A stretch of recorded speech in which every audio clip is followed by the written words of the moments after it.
So this is an instructional video for one of my employees. 35 psi is the pressure that's supposed to be in these tires.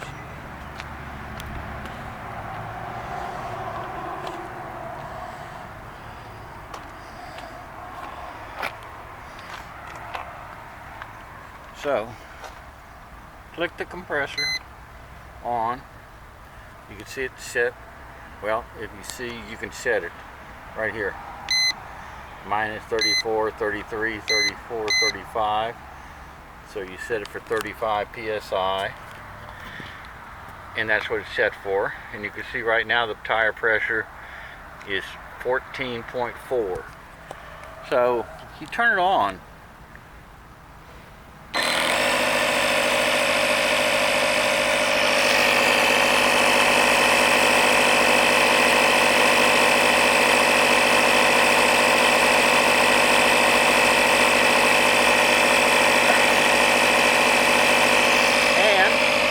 Goes up and the tire is